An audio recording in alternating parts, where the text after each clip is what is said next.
Sunnahfollowers, protectors of the Sunnah. Sunnahfollowers, protectors of the Sunnah.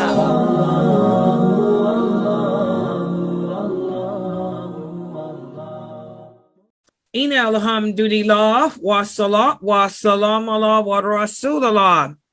Welcome to another session of our series entitled Get to Know Allah. And before we go into our class for today, I'd like to remind everyone, don't forget that tonight at 9 p.m. we have the call-in Q&A show, whereas you can call in and ask me your questions about Islam. That will be tonight at 9 p.m. Eastern Standard Time, and make sure that everyone has that dial-up number available. In fact, let me put the advertisement up too, just so everybody can see. There it is. That would be the call in and ask Sister Layla Live. That's tonight at 9 p.m. Eastern Standard Time. But for now, we're going to go into our class on Get to Know Your Lord. And this is all taken from the book written by Sheikh Kareem Abu Zaid. And alhamdulillah, he just released another book. And that the book that he just released, I'm going to do that book too. You know, in addition to this series, this is a 3-series book on how to the correct belief system of the Muslim. And then he just released, he was saying, another book, the one I've been waiting for, which helps to explain a couple of surahs of the Quran, which really go into detail about the battle of Badr and the battle of Uhud. You know, that's the history of Islam, which is so important for Muslims to learn. I'm going to be teaching that class of his too. But for right now, this book, he's breaking down in this book what it means to believe in Allah. He spoke about allegiance, how Islam entails, first of all, having allegiance to Allah, allegiance to the Prophet, and allegiance to the Muslims. And this is where we fall short as Muslims. This is why so many Muslims today are celebrating holidays, celebrating celebrations that we shouldn't. And it's not so much a matter of whether or not certain holidays are haram. For example, Thanksgiving, the American holiday known as Thanksgiving. There's nothing in Islam that forbids us from thanking Allah for the good things that we have. In fact, Islam encourages us to thank Allah for the good things that he's given us. Another example of such a holiday would be Mother's Day. There's nothing in Islam that says it's haram, you know, to pay homage to your mother. In fact, it's something that Islam requires. So these type of issues are not matters of lawful and unlawful, but instead they're matters of allegiance, having allegiance to Allah, having allegiance to the believers. You know, if you got allegiance to the believers, then why would you participate in non-believing holidays? Okay, so that's an example as to how it's important to understand that our belief system is based on having allegiance to Allah, allegiance to his prophet, and allegiance to the believers, and we wouldn't think to participate in such a holiday. Even though these issues are not haram, why would I want to do that when it doesn't belong to me and mine? Okay, so that's what this book helps to explain, how the allegiance of so many of us is misplaced. And also this book has broken down the meaning of belief in Allah. What does it mean? We believe in his book. We believe in his angels. We believe in his decree. And that this is where a lot of Muslims fall short We claim to believe in Allah, but we don't believe in his decree. You know, we don't believe what Allah has told us about the qadr. You know, we believe that we can change our destiny. That's one big problem. You cannot change your destiny. You know, a lot of Muslims believe that there are certain things we can do, such as making supplication, that our dua changes our destiny. Your dua does not change your destiny either. Instead, your supplication or your dua is part of your decree, but people don't understand that. You know, we talked about how belief in Allah entails believing everything that he's told us. For example, he's told us that he's the creator of everything, good and evil. There's a lot of Muslims that don't believe that. They believe that Allah is the creator of good, but they deny that he's the creator of evil. And this contradicts belief in him. You know, we talked about then what we're speaking about now are his names. You know, you want to know about Allah. You want to learn about Allah. The way to know about Allah is by learning his names. Learning his names teaches you of him. And we've spoken about how when it comes to Allah's names, there are certain rules that we have to adhere to. For example, some of his names can also be attributes of him.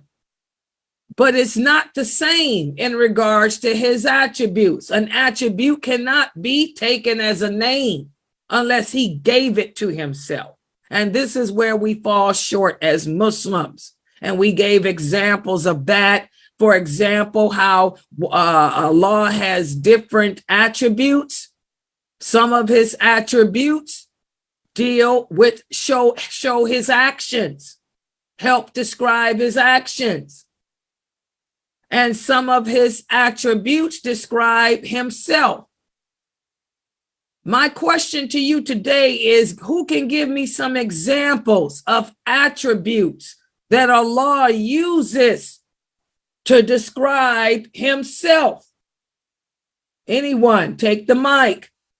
What are some examples of an attribute that Allah uses to describe himself or to tell us of himself? Put it that way.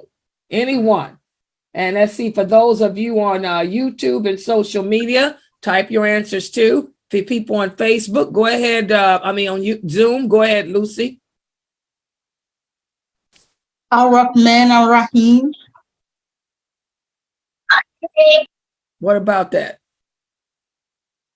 Listen to the question.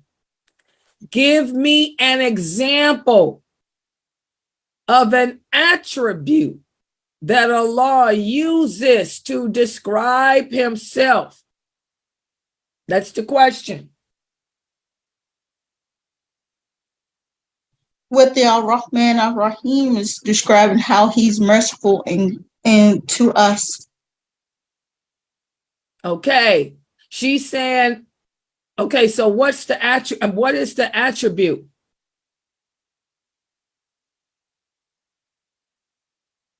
Say it in English, in other words. What are you saying? Explain what you're saying. Give me an example of an attribute that Allah uses to describe himself. So what would you say? Well, one of Allah's attributes that describes himself is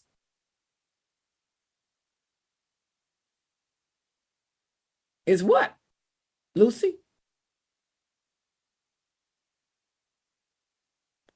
Okay, anybody else? Since she's lost. We get lost in Arabic when we don't even speak it. I don't understand. I'm sorry, just people on my phone that getting on my nerves. Oh. It describes, it's saying that he's merciful by letting us. Attribute? What? Give me an example of an attribute.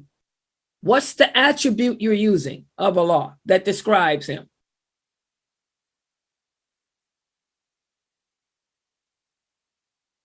Anybody else want to start this off?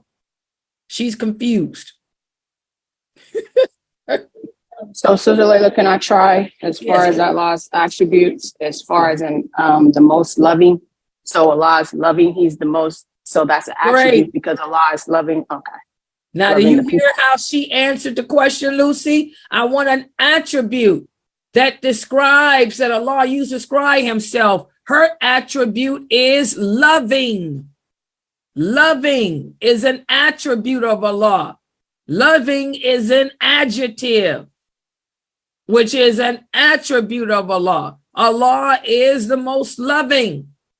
So that's an example of an attribute that describes Allah's self.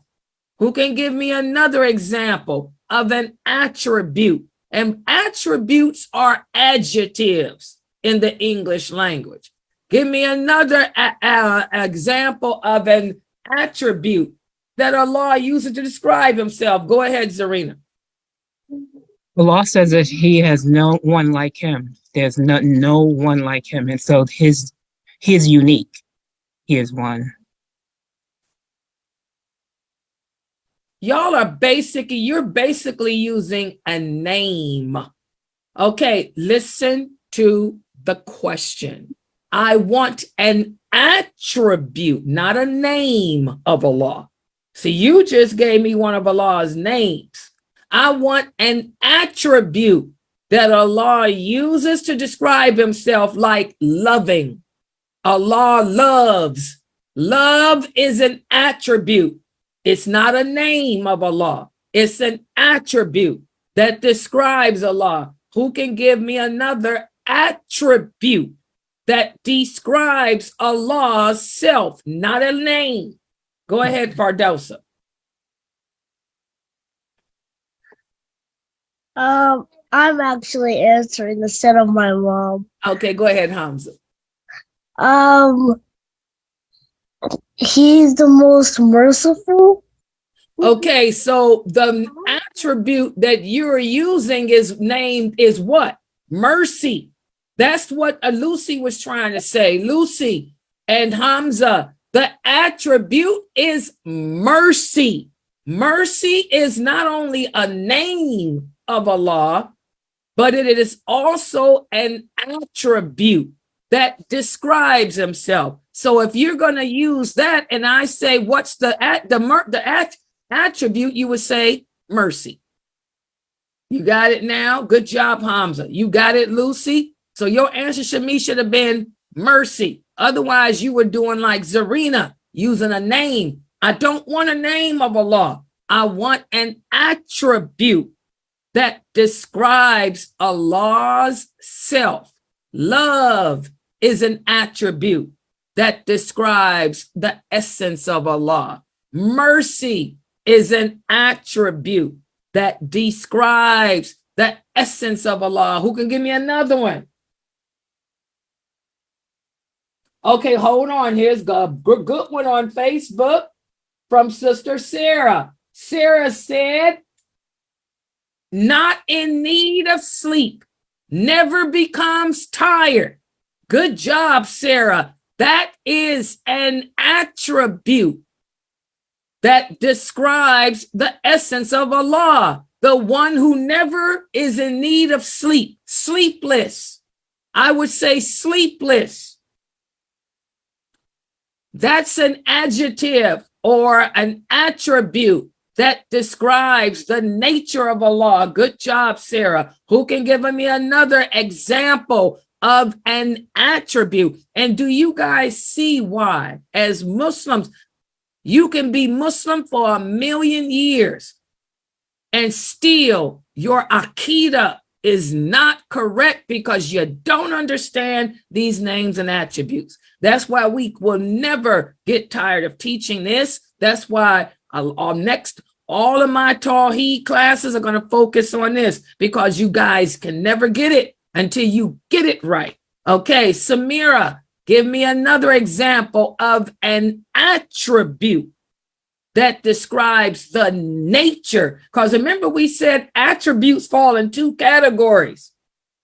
Some describe Allah's self, and I want the ones that's describing himself, which is his nature. such as sleepless, such as mercy, such as loving, such as what else, Samira? Give me another example.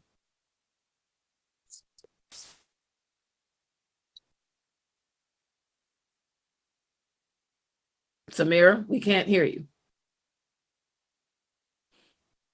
And that's just. Huh? Go ahead. I'm going to type it. Or if she types it, I ain't gonna be able to see it. So, okay, you can type it. Somebody read it. Just, is that what you put on the screen? Just, okay. That's a great answer. Good job, Samira. Another attribute that describes the nature or essence or self of Allah is just. He's just. Good job. He's just. That's also a name too, but she used it as an attribute. Good job. Okay, who else at the bottom? Who else got an example? Good job, Metro lady. Wait a minute, here's another one from Sarah. Sarah's on the road. Another attribute describing the nature of Allah is He is in control. Hello, mashallah. Sarah understands the names and attributes. She's been coming to my classes for over 25 years. And so she's got it. Sarah can teach this class because she's one of my old original students and she knows her Aqidah is correct. As she said, a great example of Allah's, of an attribute describing the nature of Allah or the essence of Allah is He's in control of everything. That ain't no name. See how she's given the best answers because she's given attributes that you can't make a name out of. Hello, that's my girl. Okay, another example. Let's see what else we got on Facebook and YouTube. Okay, so Sakina, she said another example of an attribute. Now I want all of y'all to listen on Zoom so y'all can get it. Another attribute that describes the nature or the essence of Allah is His coming. MashaAllah, that is not a name either. That's an attribute that falls in the first category of defining the essence of Allah, His coming. Even though He will only come on the day of judgment, still, that's an attribute of His. Good job, Sakina. Let's see. I think my girls got it here on YouTube and Facebook. Let's see what else we got here. Good job, Pamela. Pamela put a great answer. His patience. This is also an example of the essence of Allah. That's one of His names too, but she's using it as an attribute. He's patient, forever patient. That describes the nature or the essence of Allah. Good job. Let's see what else we got on. Let's keep it on YouTube. What is this Brother Ahmad wrote?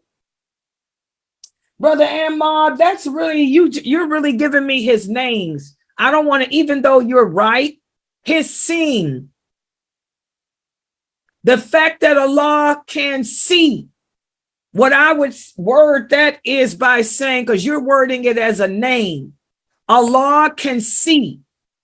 That's an attribute that describes His nature. He can see.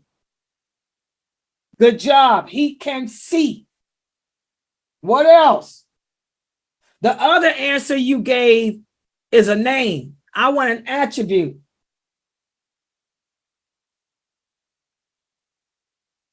Okay, Jamila, what do you mean by He is everywhere? Now this, look at Jamila's answer on YouTube. Let me put it here so y'all can see it on the screen. This is an example of how we have to be careful with the wording. This is how we have to be careful with the wording. Remember, we talked about when it comes to Allah's attributes, we have to word it the way he words himself. Does Allah say he's everywhere? Do you see the problem with your answer, Jamila? Is Allah everywhere? This is how we can tell the Mu'tazila from the people of the Sunnah, because the Mu'tazila believe he's everywhere.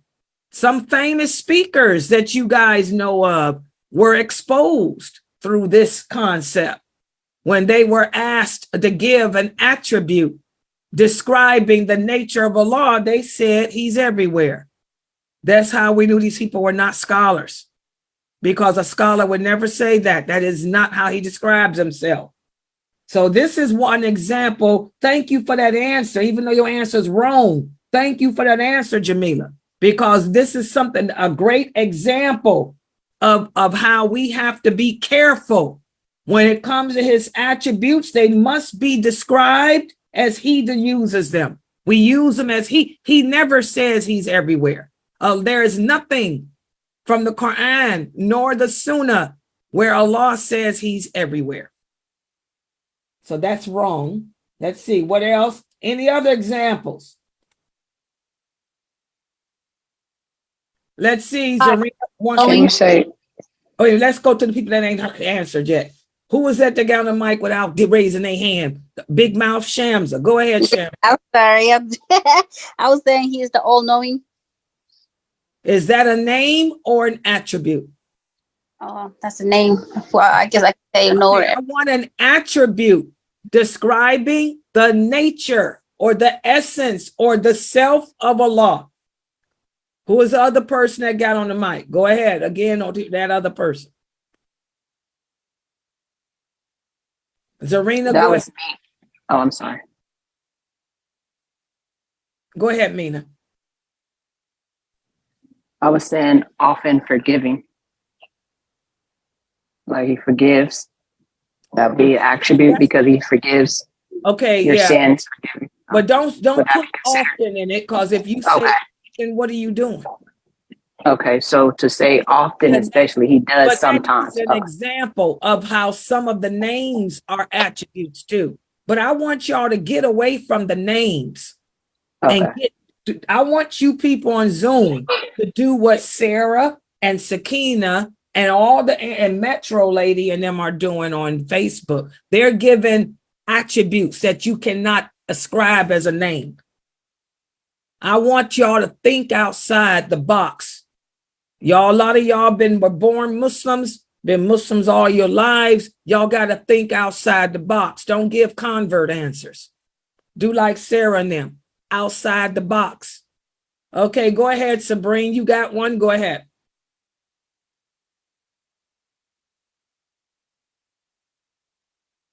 Okay, well, until she gets her mic on, go ahead for Zarina.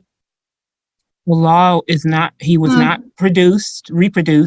He does not Okay, here you reproduce, go with and the he names. You does going not with have those children. names? Nope. Give me an attribute that describes the nature of Allah. You're going into names with, if you got to make it, I can tell you how you can tell if it's just a name. If you got to go into a long sentence, an attribute is just, attribute, loving, attribute, mercy, attribute, sleepless, Forgiveness. attribute. So, think of an attribute. Let's get back. Forgiveness. No. Sabrine, go ahead. One who subdues. You just gave a nice name. Thank you. Okay, I want an attribute that describes, the people on Zoom, y'all got to work at it. An attribute that describes the essence of Allah. Fardelsa, you going to try again? You and Hamza, go ahead. Hamza probably get it because the kids always get it. Go ahead, Hamza. Allah is never lonely. See how the children get it? That's why you can ask a child below the age of puberty, where's Allah? They say up there, the fitra. Children are born upon the fitra. They're born believing in Allah. Loneliness. He doesn't experience loneliness. That is not a name.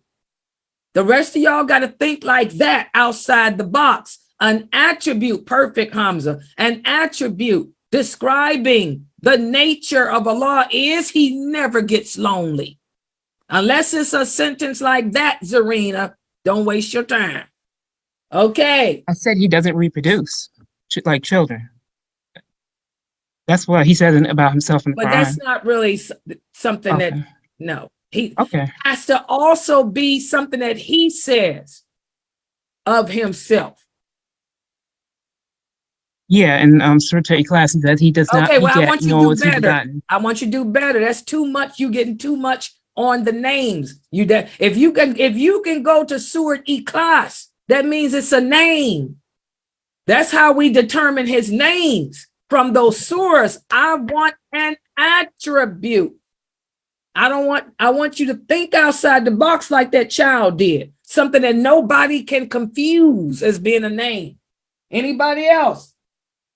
Oh God, here's a great one. Look at my people on YouTube. Outside the box, Zarina. The sins. You ain't gonna find that in Surah Ikhlas. The sins. What does that mean? You find it in the Hadith. He comes down every night during the last third of the night. Good job, Sakina. You can teach this class too. MashaAllah. Look at these answers. And MashaAllah. And the kids. Okay. Pamela, that's an example of one, but that's more on his names. I want you to think outside the box too. She said sufficient. Yes, but that's too much on a name. I want you to do like Sakina and do like Hamza and do like Sarah. Get out that box. Okay. Brother Ammar tried again too. You too much in the box. You got them names. Okay. Can I say purify or purification? Where are you getting your stuff from? Where does Allah speak about purification? I want you to give me an attribute of Allah, not of his creation. What does that do have to relate to Allah? I want something that relates to Allah. Anyway, let's go on to the next one. You guys have to work on it. MashaAllah, Sarah's been doing this for 25 years. MashaAllah, I'm proud of you, Sarah. Sakina, proud of you, Sakina. Rest of y'all work on it. So that's the first category of attributes. Attributes that Allah gives us of himself that describes the nature of himself. Just, never goes to sleep, never gets tired. Okay, I'm looking at these other answers. Descends? Good job. The one who descends, he comes. Good job. He'll be coming around the mountain on the day of judgment. Yeah, coming around the mountain. There you go. I like that one. That's how I remember that. When I was a kid, I remember Mukhtar's father, when he was teaching us about the names and attributes of Allah. And I thought it sounded funny when you say he's coming. What does that mean? Then I start thinking, I'll be coming around the mountain when she comes. So I would make up a rhyme in my mind to remember these names and attributes. And I would always say, coming around the mountain, day of judgment. And I would do that. That's how I remember that one. That's why I laughed when you mentioned that, because I said that took me back.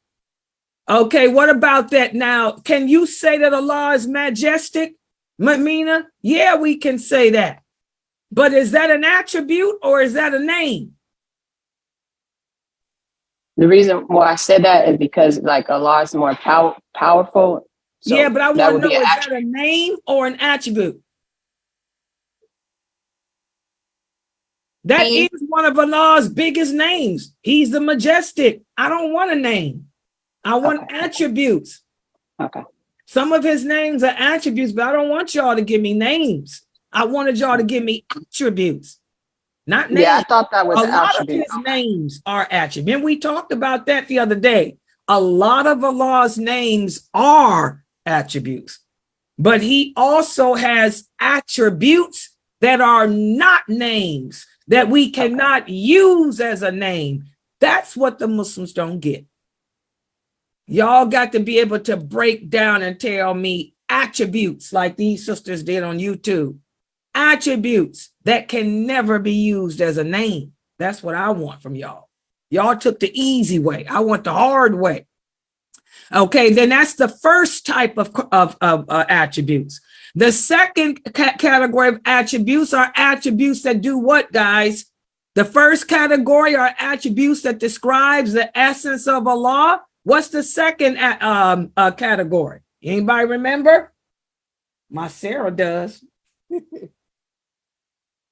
Anybody else remember? Sarah, you need to be teaching in here.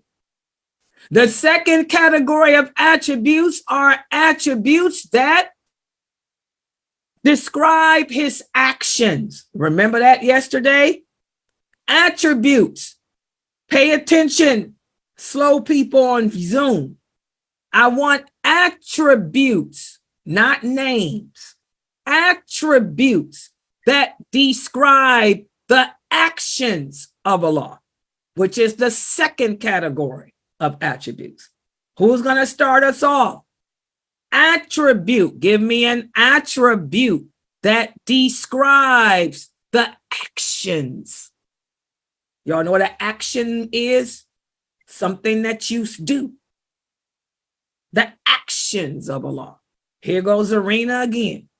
At least she never gives up. Give me an attribute, Zarina, that describes an action. Allah gives life after death.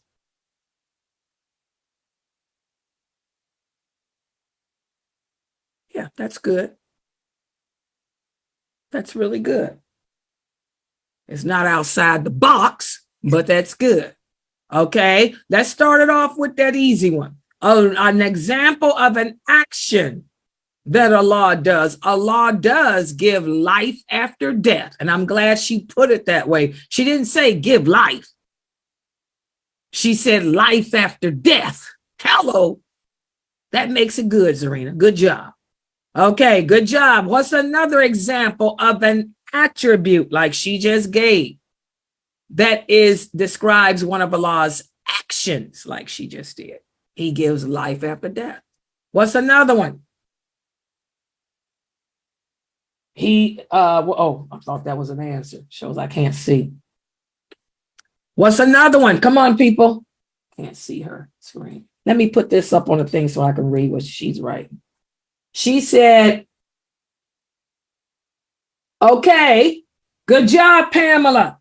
Another example of an attribute that describes Allah's actions is what Pamela said. Allah has power. He has power to do what he pleases. And I like the way she worded that. Because we talked about yesterday, Kareem Abu Zayd gave examples of how a lot of people will take the fact that Allah has the power to do what he pleases and make up stuff. She just came out and said it. He just has the power. Power is an action. That's an action verb. Good job. He has the power to do whatever he pleases. Good job, Pamela. Good answer. Let's see what else. Also, Metro Lady is right. Here's another one. Loving. Loving is an example of an attribute that is not just a description of himself, but it's also an action. That's what Amina Fresno came up with yesterday. I was so proud of Amina Fresno because that was going to be my next question to y'all. Give me an example of an attribute that is both, that is an action and a description of himself. Loving is an example. Good job, Metro. She's good at this too. Your mama raised you well. What else?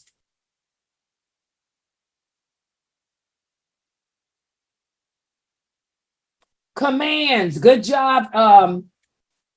Another example of an attribute that describes an action of Allah is commands. As Brother Ammar wrote, Allah commands whatever he wants. That's an attribute that is an action of his. He commands whatever he wants. Good job. What else?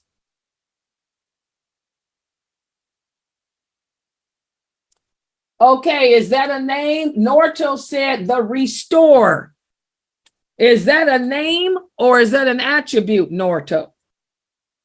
The fact that you put the in front of it should tell you if is that a name or an attribute. That's a name. I don't want a name of Allah. I want an attribute.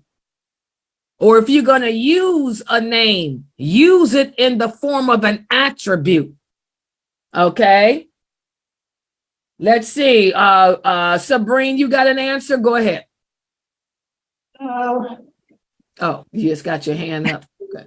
All right, Zarina, go ahead. She wants to try again. Here we go. Yeah, I might be bad at it, but I love doing this. I'm learning. Yeah, he lowers and increases a person's status.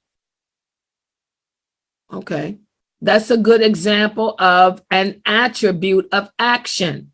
Allah can lower your status. Good job, Zarina. Or he can raise your status. He lowers your status when you do something bad. He raises your status when you do something good. Good answer. She finally got a winner. Thank you. See, she kept trying.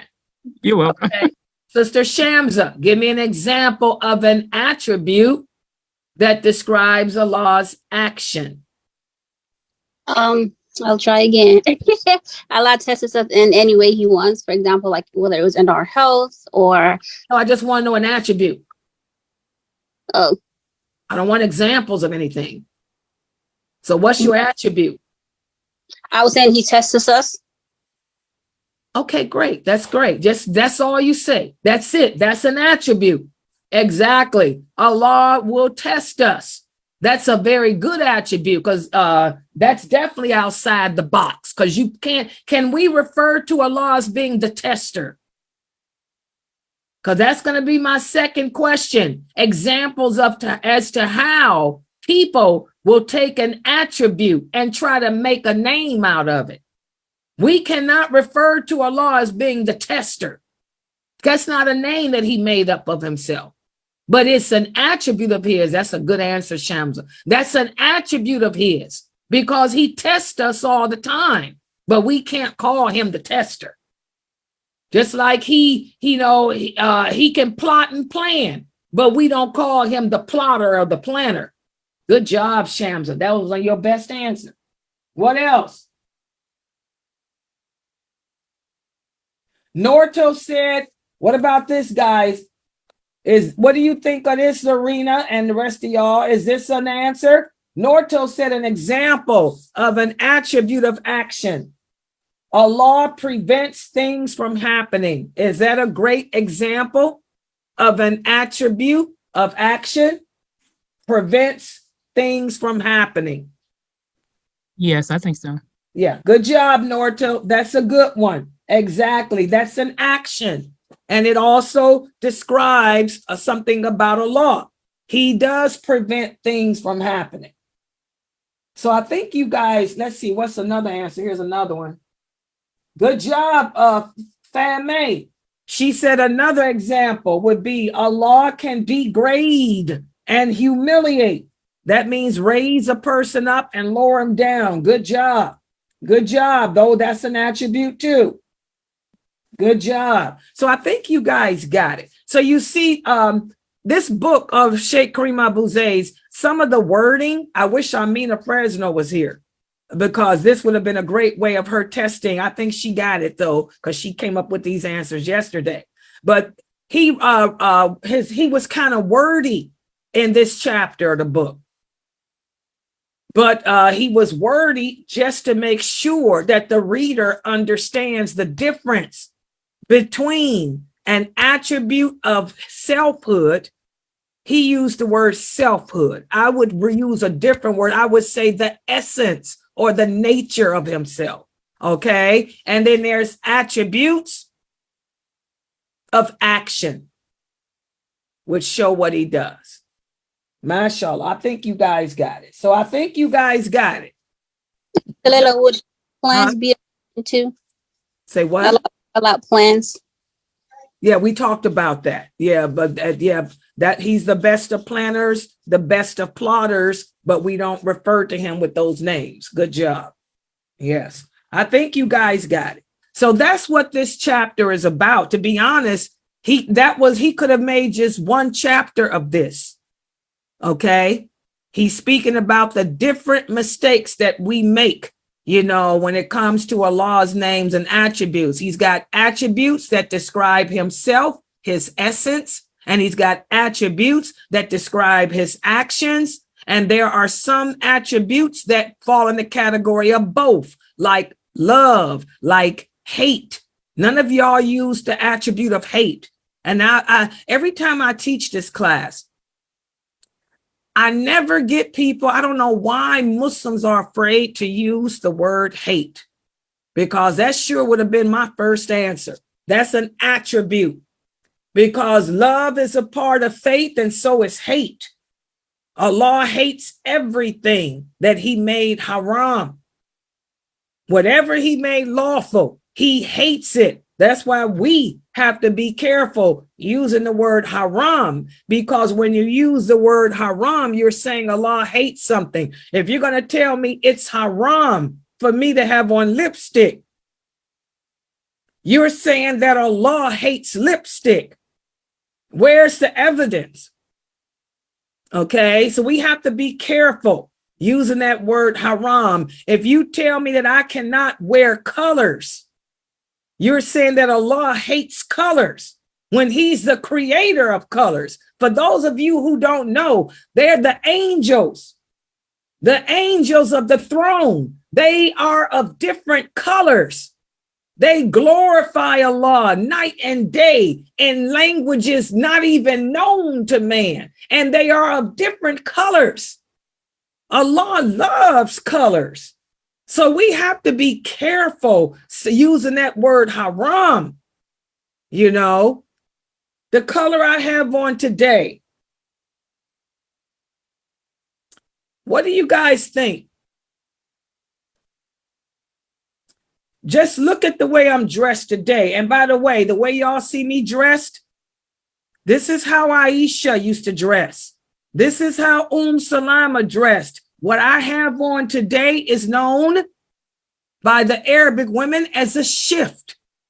When y'all read the hadiths and you read about how Aisha just had on a shift, or you hear about them on that, like that one hadith the brother used from Bukhari, that Aisha and Sulaim during the Battle of Badr, Aisha had to pull up her shift. She pulled her shift up, and you could see her jewelry, her henna, and her legs, on her legs, because she was climbing over the dead bodies. This is a shift. A shift is nothing but a straight dress. Let me mute her. It's, where's my moderators, just to make sure it's Yasmin and them. Yeah. A shift is what you Bantu sisters call a batu. Is that what y'all call the batu or batu? It's just a one piece garment the women throw on. That's what they wore back in those days. Shifts. I love shifts. We call it a house dress. Well, this is what I have on today, a shift. And then they would wear their khimar. The way I got my hijab on, the way I wear my hijab. This is how Aisha wore her hijab. This is how the female companions, this is how the Arabic women, and by the way, I'm half Arabic. This is how the Arabic women of Arabia wore their hijab. Allah says in the Quran, draw your hijabs over your bosom. I wear my hijabs over my bosom. This is the way they wore theirs. They did not wear burqas. Burqas is not part of the Arabic women dress. That's Turkish people. They wore khimars like what you see I have on. This is how Aisha dressed. Now, would they wear this color that I have on? What do y'all think, sisters? Those of you who follow learning about the companions from me. Yes. Yes. Yes.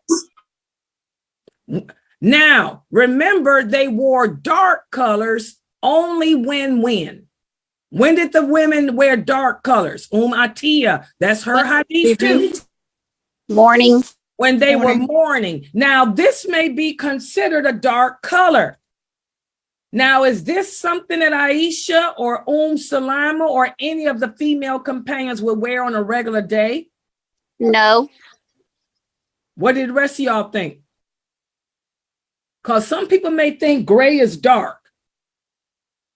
I think they would wear it Why? because it's got color. Is it the color or the fabric I got on? This is something that they would wear, not when they're not mourning, because of the fabric. Look at the fabric of my khimar. It's silk. So this is something that they would wear even when they were not mourning. They only wore dark colors when they were mourning. How can you tell when they would wear gray? Gray is a dark color. In fact, this is gray and black. Okay. But what makes you know that I'm not in mourning? How would they know I'm not in mourning? Number one, I have on makeup. Because as Atiyah says in her hadith, which is in Sahih Bukhari,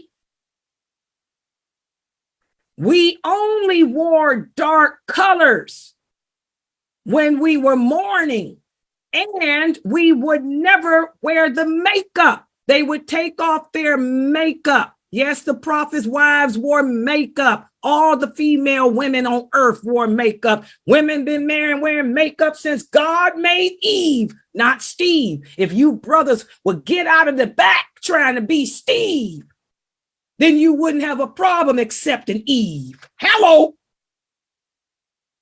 How could you tell that the female companions were in mourning? They would remove their makeup completely. No makeup at all.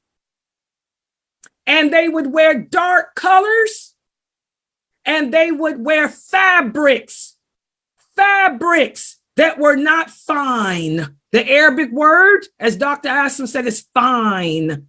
Fine air. This is silk. Silk is a fine fabric. So if I wore this dark color and I got my makeup on, they know I'm not mourning. I got on makeup. I got on a silky, fine, flashy fabric. Or Yeah, your fabric has flowers. brocade on it. It looks Or, like yeah. okay, be quiet. Let me take this. That's not brocade. Or flowers. This has designs. If now if they were mourning, they wouldn't wear nothing with designs, nothing with color, no makeup at all, not even kohol. Kohol. If you read that hadith in the Arabic, kohol, whenever you guys are reading a hadith that has been translated into English that uses kohol, the Arabic means makeup. Makeup. That's your dalil. Learn how to speak Arabic. The Fusha, not the slang bang. Arabs today don't speak it. They speak slang bang. Learn classical Arabic. Okay? But anyway, yes, so this is how they would know I'm not mourning. Number one, I got on makeup. Number two, I got bling. And number three, it's a flash. It's a fabric of flash. Okay? It's not a plain fabric. Okay? And if they wanted to walk past a man, what Aisha would do sometimes, not all the time, as Dr. Dramali would even tell you. Sometimes they walk by a group of men, they do this. This is why they wore these type of khimars. And take it down. Take it down. Take it down. That's the same way I do sometimes. Because y'all know I got a fetish for people coughing and sneezing. You cough around me, You sneeze around me, I'm going to do this. And then I'll take it down after a while. Okay. This is how the prophets' wives dressed. For those of you who don't know, I don't know this. They never walked around with gloves on. They didn't know what gloves were. Gloves, the Arab women didn't wear gloves. That's not part of the Arabic dress. It's part of the Viking dress. Vikings wore gloves. European women, some women in Europe wore gloves, but that's not part of the Arabic habit. Arabic women, what they wear gloves, they live in the desert. Okay. At nighttime, Aisha and the female companions wore coats made out of wolf skin. Wolf skin. They got wolves in the desert. They killed them wolves and made coats out of them. But they didn't have no gloves. They need gloves for. Okay. And they didn't walk around with with their face covered with their little, well, you just see this looking like some whatever. I don't know where y'all get this crap from. Y'all need to learn history, educate yourselves. I keep telling y'all, go to a museum and look at how the women and men dressed in the 8th century. They were modest everywhere in the world back then. Even the European women were dressed and modestly they wore long, beautiful dresses and shifts too. Okay, but this is a shift. This is not even an abaya I got on. It's a batu, as y'all call it. Batus are shifts. They're not overgarments. Now, if I put on the other thing that y'all buy me with the bat wings, that's an abaya. That's an overgarment. Abaya means overgarment. So sometimes the women wore overgarments and sometimes they just wore shifts. They didn't wear overgarments all the time. Okay. And they never walked around in no burqa. That didn't exist. They would do this. Kamars, draw your veils over your bosom. And this is the best way I suggest you sisters wear your hijabs. Because a lot of y'all, you can wear your hijabs and we can see your breasts. Draw your hijabs over your bosom. That's how the prophets' wives roll. Like I'm looking. This is how they look. All right. Okay, little history for you. I'm always going to throw those female companions in here and explain them hadiths to y'all. Keep it real. Hello. Goodbye. All right. So I think you guys understand the meaning of those attributes of the different categories. Let's go on to the today's lesson. And I really like how, wait a minute, hold on. What's wrong with my computer? There it is. I'll say my computer acting silly, like it doesn't want to open. Here it is. I liked how in this next chapter, the Sheikh speaks about how to affirm. Wait a minute, let me move this over so y'all can see. There that thing is on the screen. Okay. And this next chapter, he speaks about how to affirm Allah's attributes correctly. Okay. And that's what we're going to go over today. Let me put the first PowerPoint up here. The human mind is limited and deficient in contending with the attributes of Allah in general. We're not able to approach an understanding of his divine attributes unless there's textual evidence to establish their existence. Big words, I know. What he's basically saying is what the exercise today entailed. We can't make up our own meaning of an attribute. We can't make up our own name of Allah based on an attribute. There has to be evidence, like what Pamela did in her answer. There has to be evidence like she did that Allah has power. Use that power the way Allah used it. Don't sit there and make strength Replace the word with strength and take it to mean something different. Okay? And that's the same principle to use for other attributes that may have shape, such as Allah's hands, Allah's eyes, Allah's face. Attributes that resemble or sound like a resemblance to the human being. We have to use them the way Allah uses them and not add to it or take away from it. In other words, we have to do like the companions did, understand Allah's attributes, the attributes that he uses to describe himself. We have to use them and understand them the way the prophet and his companions did. Does everybody understand? That's the only way to not transgress the limits of Allah.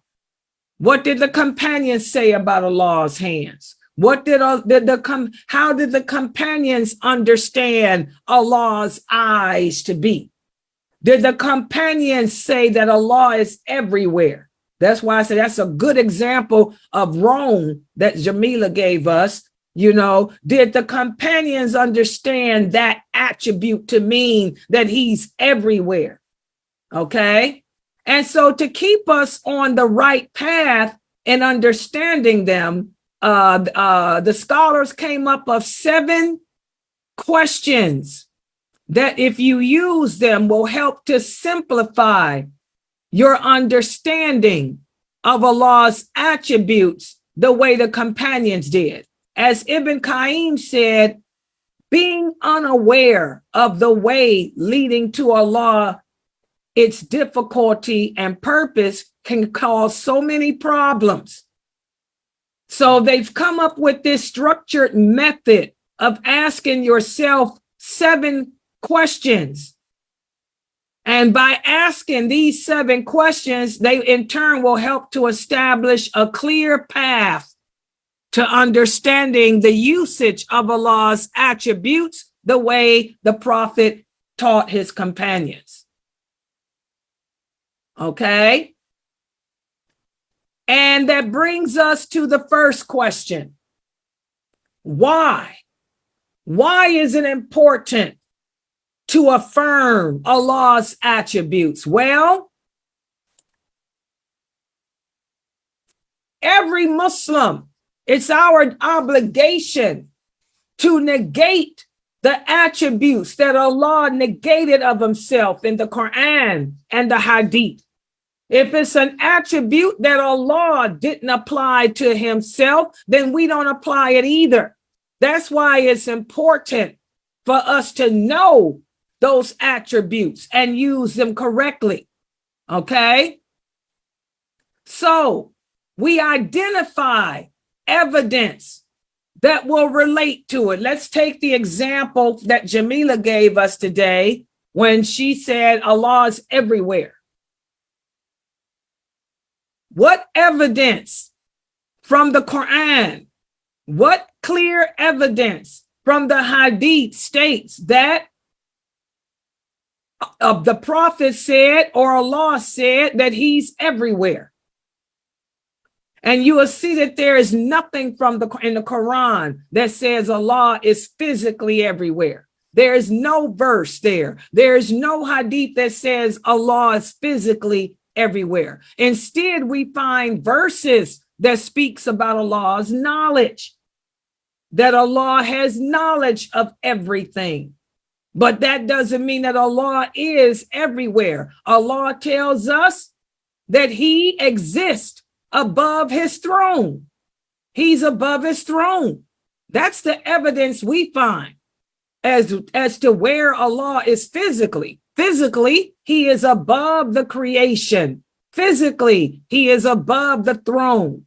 So that's the evidence we go with. So again, guys, when it comes to anything in Islam, we talk about dalil. I had a sister come in here and questioned me a couple weeks ago about something, and I gave her the answer, and I gave her the dalil. She didn't know what dalil was. She kept saying, "Give me the dalil." I said, I just gave it to you. Do you know what dalil means in English? No, she didn't know. Dalil means evidence. Dalil is an Arabic word that means evidence. In other words, prove it. Prove that what you're saying is true. And in Islam, evidence is only taken or derived from two sources. And those two sources are the Quran, and the second source is the authentic hadith. That's it. It's not a fatwa. Islam Q&A is not a source. Okay? Google is not a source. It has to be a clear, concrete verse from the Quran or a clear, concrete verse from the authentic hadith.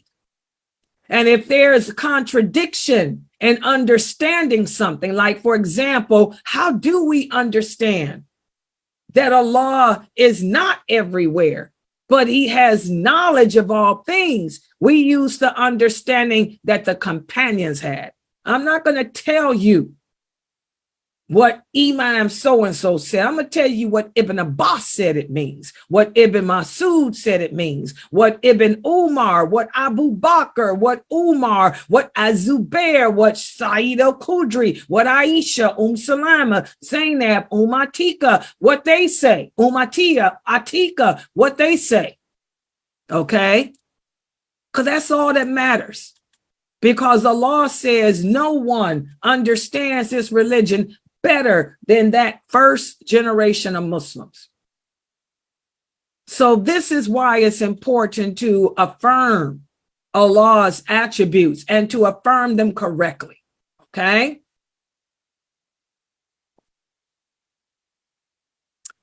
This brings us to the second question. Can we affirm an attribute without negating it or making it resemble Allah's creation? I want you guys to understand, anytime we talk about the names and attributes of Allah, your personal jinn gets angry. He'd rather keep you learning Arabic rather than to learn about Allah's names and attributes, because learning about Allah's names and attributes is teaching you about Allah and bringing you closer to him. Okay? So your personal jinn, when he hears you participating in classes like this, he will begin his intense insinuation, trying to get you to equate Allah's attributes to the human being. Such as, if I mention Allah's hands like I just did now, your jinn automatically has your mind wondering, does Allah's hands look like yours? Does Allah's hands look like mine? When I mention Allah's face, like I just did, immediately your jinn makes your mind ponder. He whispers into your heart to get to plant the seed in your heart so your mind can wonder, is Allah black? Is Allah white? Does he look, how does his look? Does he look Asian? Does he look African? What kind of fingers? What kind of feet? Is Allah's feet big, small? What size shoe? Okay, so we have to be careful of that.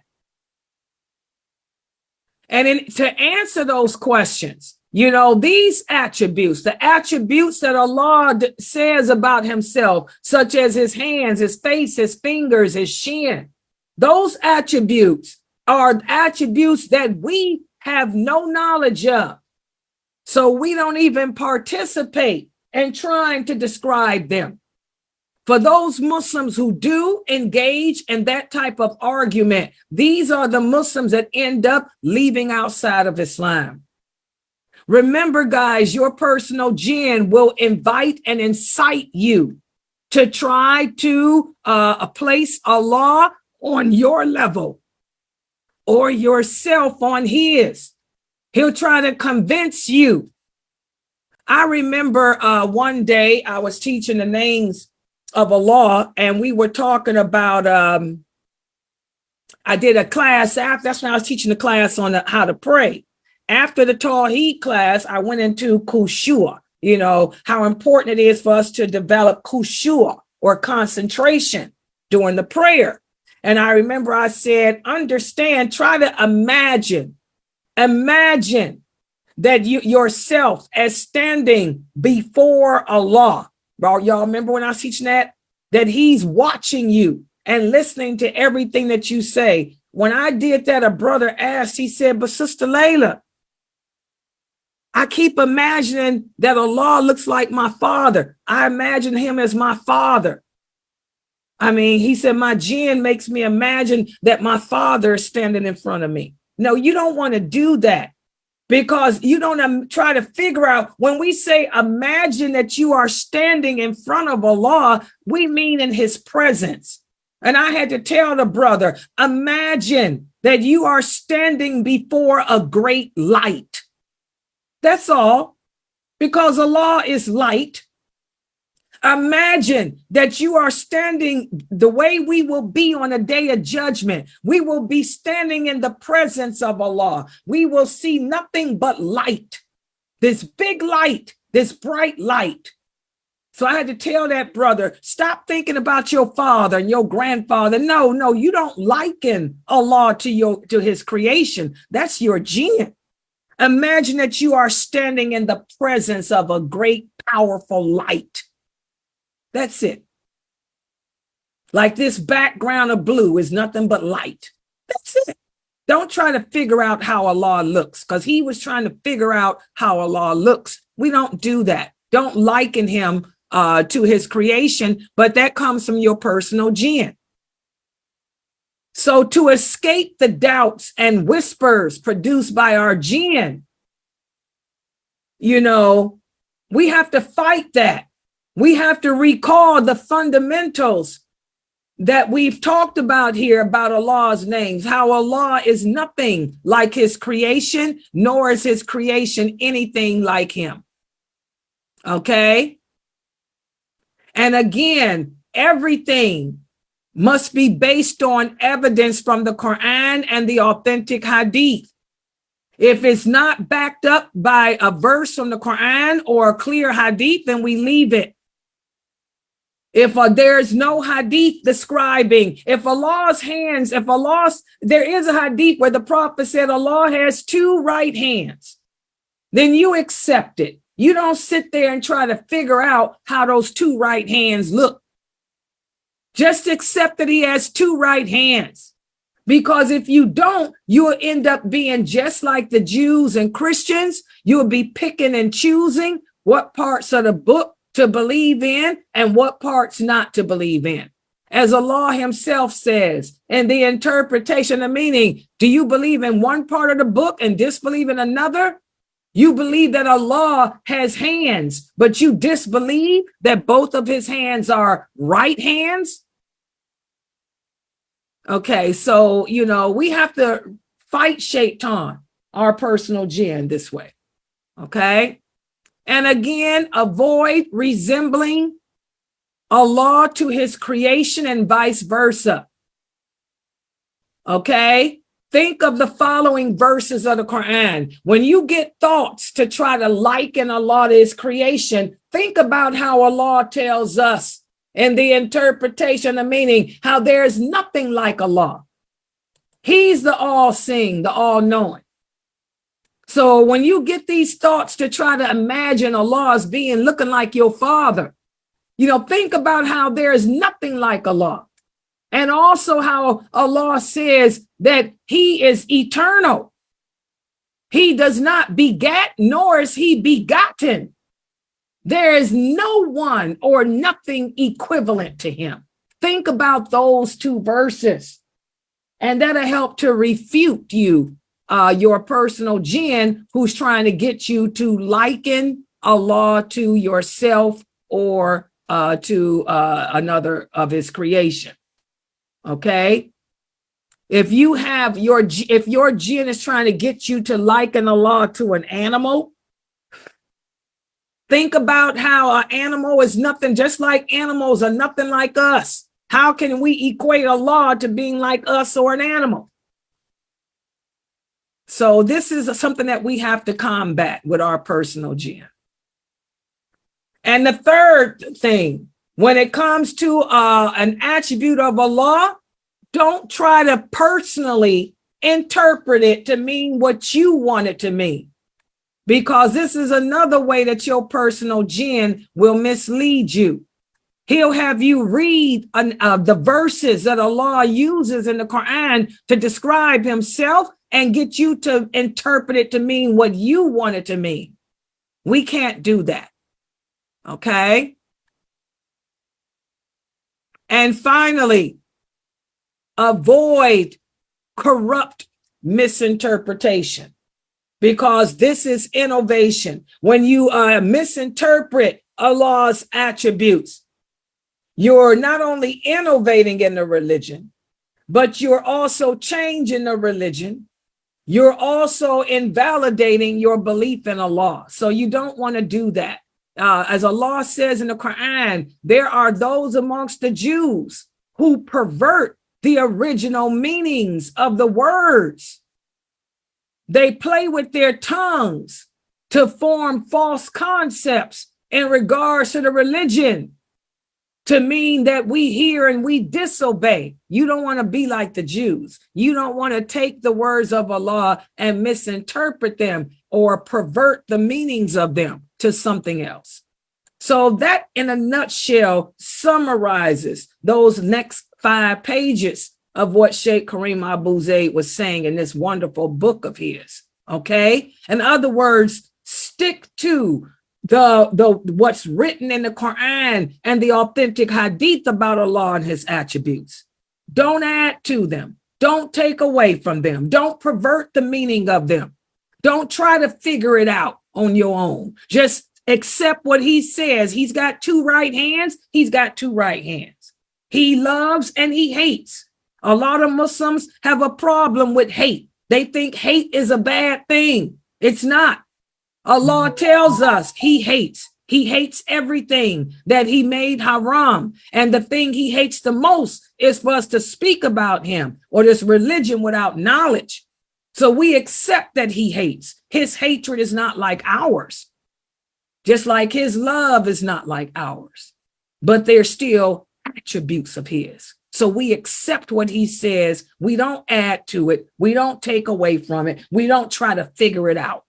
We accept it, keep it moving, and move on. Okay? All right, so we're going to stop right here. Subhanakallahumma wa bihamdika ashhadu an la ilaha illa anta astaghfiruka wa atubu ilayk. Tomorrow, I'm going to give you a quiz like I did today just to cover this, and then we'll move on to the next few pages of this wonderful book. Are there any questions? I hope I made it clear to everyone. Any questions about any of this?